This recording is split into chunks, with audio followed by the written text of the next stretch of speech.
네, 여러분 안녕하세요. 용님입니다.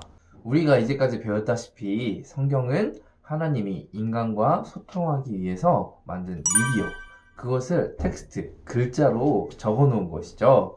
우리는 이 성경을 통해서 하나님이 우리 인간을 얼마나 사랑하시고 우리를 향한 놀라운 계획을 가지고 계시고 앞으로 어떻게 회복하실 것인지 이야기를 해주고 있습니다. 그런데 여러분 생각해 보세요. 이 성경은 항상 우리의 우선순위에서 점점 밀려나는 것 같습니다. 우리가 공부하느라 바빠서, 학원 가기 바빠서, 친구들이랑 놀기 바빠서, 게임하기 바빠서 등등 우리는 너무 핑계가 많고 이 핑계가 생기면 우리가 하는 생각은 내일 하지 뭐 이런 생각인 것 같습니다.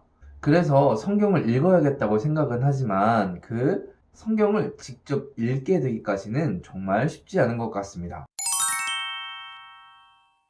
하지만 이 성경을 묵상하는 것, 성경을 읽는 것은요, 가장 중요한 것이 꾸준함에서 나옵니다. 다른 말로는 성실이라고 하죠. 이것을 쉽게 표현하면 매일매일 읽는 것입니다. 여러분이 가진 시간 중에 아침 시간이든 점심 시간이든 저녁 시간이든 언제든 좋습니다. 그 시간을 따로 떼어서 이 시간에는 성경을 읽는 시간으로 규정하는 것이죠. 혹시 이 영상을 보면서도 그런 생각 들지 않으세요? 아, 그래, 내가 해야지. 근데 제가 지난 시간에도 이야기를 했지만, 생각만 해서는 아무런 소용이 없습니다. 여러분이 성경을 직접 펴시고 읽는 것이 더 중요합니다. 여러분, 지금이라도 늦지 않았으니까요. 이 영상을 끄고 난 다음에 한 절이라도 읽어보세요. 그 읽으면서 우리가, 아, 나 성경을 읽었다 라고 하는 뿌듯함이 올라오는 것이 아니고, 하나님께서 이 말씀을 통해서 나에게 뭐라고 하시는가를 생각하시는 것이죠. 하나님은 늦었다고 화내시는 분이 아니시고 제가 만난 하나님은요 본인을 찾아줘서 기뻐하실 분이십니다. 그렇기에 우리가 지금 바로 시작하는 것이 좋습니다. 지난 시간에 성경을 묵상하는 방법에 대해서 이야기를 했는데 오늘 조금 더 구체적으로 들어가 볼게요. 우리가 성경을 읽을 때 본문을 좀 입체적으로 읽어야 돼요. 입체적이 무슨 말일까요? 저는 이것을 상상하며 읽기라고 표현을 했습니다. 저도 항상 바이블 스터디를 하면서 강조하는데 여러분들이 이 상황에 있는 등장인물이 되어보는 거예요. 어떤 때는 뭐 예수님도 됐다가 삭개오도 됐다가 베드로도 됐다가 모세도 됐다가 심지어는 여러분들이 하나님의 마음은 어떠실까를 고민하는 거예요. 하나님은 이 상황을 보시면서 어떤 마음이 들었을까를 고민하는 것이죠. 저는 여러분들이 여기에 나오는 그 등장인물에 다 빙의가 되셔서 그 사람들의 마음을 유추해 보시는 것을 정말 권합니다. 그렇게 되면 성경을 입체적으로 읽을 수 있어요. 두 번째로 주의할 것은 자의적인 묵상을 피해야 합니다. 예를 들어 여러분들이 성경 본문을 읽다가 어느 한 구절에 꽂혔어요. 그 구절에만 꽂혀 생각하는 거죠. 그게 아니고 앞뒤 문맥을 봐가면서 읽어야 됩니다. 여러분 성경에는요 하나님의 말씀도 있지만 사탄의 말도 있습니다. Nope. 성경에 써있다고 무조건 하나님의 말씀이 아니고 이 성경의 말을 누가 했는지를 살펴보는 것도 필요합니다. 내 시작은 미약하였지만 내 끝은 창대하리라. 이 말은 하나님이 하신 말씀도 아니고 욥이 한 말도 아니고 옆에 있던 친구가 한 말이거든요. 그래서 이 말들이 어디에서 나왔는지 여러분들이 문맥을 봐가면서 꼭 전체적인 내용을 먼저 파악하시는 게 더 중요합니다. 그렇기 때문에 성경을 한 권씩 차례대로 읽어가는 것이 저는 좋은 것 같습니다. 이를 위해서 여러분들이 큐티책을 사신다면 어느 큐티책이든 다 좋습니다. 이 큐티책을 차면요 앞쪽에 보면 성경 본문에 대한 내용들이 써 있어요. 뭐 누가 썼는지, 연대 언제인지, 어떤 내용인지 뭐 이런 것들이 다 써 있습니다. 여러분들 그냥 이런 것들 넘어가고 그래 그냥 큐티하면 되지 뭐 이렇게 생각하실 게 아니라 그 부분을 꼭 읽으셔야지 성경이 어떤 말 하는지 잘 이해하실 수가 있습니다. 세 번째입니다, 여러분. 성경을 묵상할 때 내 해석이 틀릴 수도 있다는 생각을 하셔야 돼요. 제가 아까 전에 얘기했죠. 첫 번째가 뭐였냐면 성경 묵상은 꾸준함에서 나온다고 얘기를 했죠. 사실 우리가 성경을 읽다가 잘못 해석할 수도 있어요.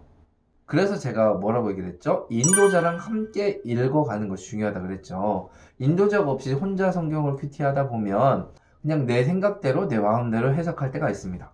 인도자가 없는 사람들도요, 겁내지 마시고 성령님께서 우리를 인도해 주실 것이기 때문에 여러분들이 꾸준히 진행하신다면 내가 옛날엔 이렇게 해석했는데 이게 잘못된 것이었구나 라고 꾸준함을 통해서 깨달을 수가 있습니다. 혹시 여러분들이 이런 인도자가 없으시다면은 저는 공동체로 여럿이서 같이 읽는 것을 추천하고 있습니다. 이렇게 같이 읽다 보면 혼자서 받은 은혜도 있지만 다른 사람들의 은혜를 듣고 나눌 때 더 배가 되거든요. 그래서 여러분들이 성경을 혼자 영적인 독립군이 돼서 싸우는 것이 아니고 함께 하나의 공동체로서 이것들을 이루어가면 좋겠습니다. 자, 여러분 이렇게 본문을 분석할 때 도움이 되는 팁을 좀 드렸는데요. 자, 여러분 본문을 이렇게 잘 분석해야지만이 여러분들에게 느낀 점, 깨달음들이 떠오르게 됩니다. 이 깨달음들이 있어야 여러분들이 적용할 거리들이 생겨요. 여러분, 제가 분명히 말하지만 본문 분석이 없으면 적용은 없습니다. 본문을 제대로 분석해보면 여러분들은 느낌, 깨달음들이 떠오르게 되고요. 이 깨달음을 통해서 내가 이렇게 살기로 결단하는 것, 그것이 바로 적용입니다. 적용은 이 말씀이 진리이기 때문에 내가 그 진리로 살아낸다 라고 하는 것이죠. 그렇기 때문에 우리의 삶의 작은 한 부분도 적용입니다.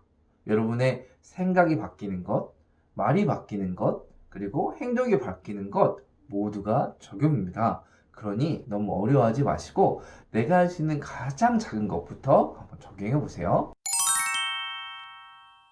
적용에 대해서 이야기를 했는데 이 적용은 여러분 억지로 하지 않으셔도 됩니다. 적용이 힘든 이유는요, 저는 두 가지라고 보는데, 첫 번째, 제가 계속 얘기합니다. 부분 분석이 안 되면 적용이 안 됩니다. 그래서 이럴 때는 성경을 문단 단위로 쪼개고 문장으로 쪼개서 조금 더 여러분들이 그 본문을 제대로 정리하는 게 필요하겠죠. 두 번째는 적용할 수 없는 것들이 성경에 써 있을 때가 있어요. 예를 들어 여러분들 창세기 보면 족보장 나오죠. 족보장 나오는데 여러분 무엇을 적용하실래요? 여호수아서도 보면요 이런 것들이 있어요. 죽인 왕들의 목록이 나와요. 그 왕들하고 나하고 무슨 상관이죠? 이스라엘 지파의 경계가 나와요. 그 지파랑 나랑 무슨 상관이죠? 그러니까 이렇게 나와 관계없는 것들이 나올 수도 있어요. 적용을 해야겠다라고 하는 이 강박에서 좀 벗어나셨으면 좋겠습니다. 그런 내용들을 보시면 그냥 이런 건 이런 의미가 있겠구나. 그냥 이건 이런 내용이 있었구나 라고 생각하고 넘어가시면 돼요. 무조건 적용해야겠다. 그럼 적용거리만 찾게 돼요, 사람이. 그게 아니고 본문을 제대로 분석하는 것이 더 중요하다 생각하시고 넘어가시면 될 것 같습니다.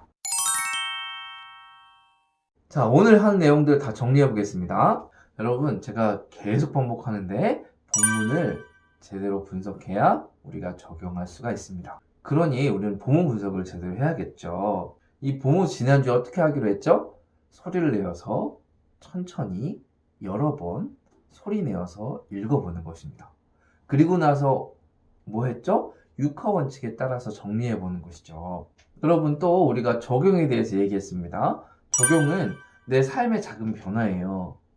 아까 전에 얘기했지만 생각 하나가 바뀌는 것도 적용입니다. 이 적용이 중요한 이유는요, 하나님과 나와의 간격을 점점 줄여주는 거예요. 그 적용이 중요한 이유입니다. 그래서 적용할 때 가장 중요하게 생각하는 건 오늘 할 수 있는 것들부터 정하는 거예요. 그 후에 한 달 정할 거, 그 다음에 1년 이런 식으로 정하는 거지 1년 정하고 오늘 할 거 적용거리를 찾지 않으면 의미가 없습니다.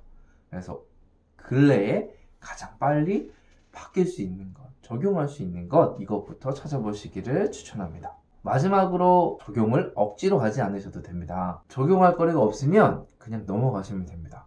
대신에 그런데 이 글쓴이가, 이 저자가 왜 이 부분을 넣었을까? 이건 한번 고민해 보십시오. 그래서 저자의 의도를 파악하는 게 더 먼저입니다. 그렇게도 했는데 생각이 안 나요? 그럼 넘어가시면 됩니다. 쿨하게.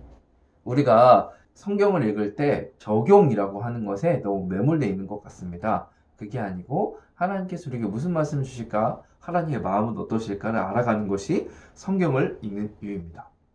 그러니 여러분, 이제부터 이렇게 배웠으니 그래 이렇게 해야지 라고 하는 게 아니고 뭐가 중요하다고요? 바로 지금 성경을 펴서 직접 읽는 것입니다.